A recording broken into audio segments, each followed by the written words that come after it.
Hi there, my name's Tom and I love tinkering with bikes. Today I'm going to talk about my attempt at fixing my HED rims. So I got unusually lucky. My local bike shop had a spare rim lying around that was actually used from a racer, and they hooked me up with it for a great deal, and I ended up swapping it with a damaged rim on my bike a number of years ago, and I kept my damaged rim just in case, because these rims are so expensive. I thought, small chance I'll end up using it to repair a rim later. Turns out that's what I'm trying to do now.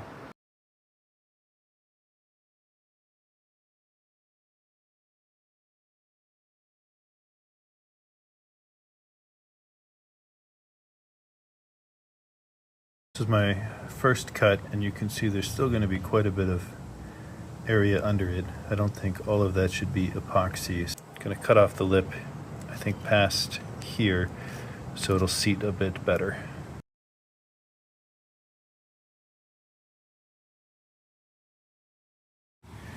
So here we are. I've got the pieces cut and prepped. We have the one for the inside that's all sanded. The inside of the rim is sanded. This one's going on the outside. That side's been sanded. The rim has been sanded as well.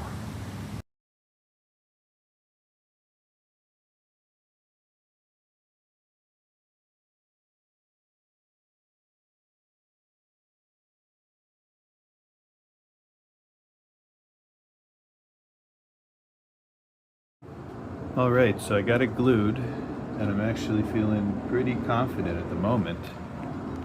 The glue I used had 15 minutes of working time, and it says you can sand it in 30 minutes. I'm gonna let it set overnight. But here's what I have. A whole bunch of clamps. Inside you can see there's nice amounts of glue. The glue was squirting out everywhere, so I think it's nice and sealed, no bubbles. Here we are.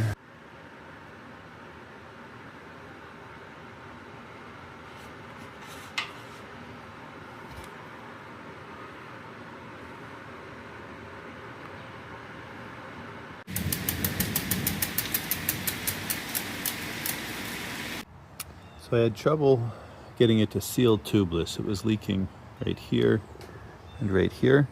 We're trying to get that to be much smoother in there so there's no bump. Might hear my son in the background. We're doing Elijah Daddy Day today. So here we are then. I did a test ride and it's holding air. It's doing quite well. Overall, I'm happy with the strength of it. I am not too stoked on how it looks, but I'll get over that. Certainly better than $800 for a new rim plus paying for a wheel build.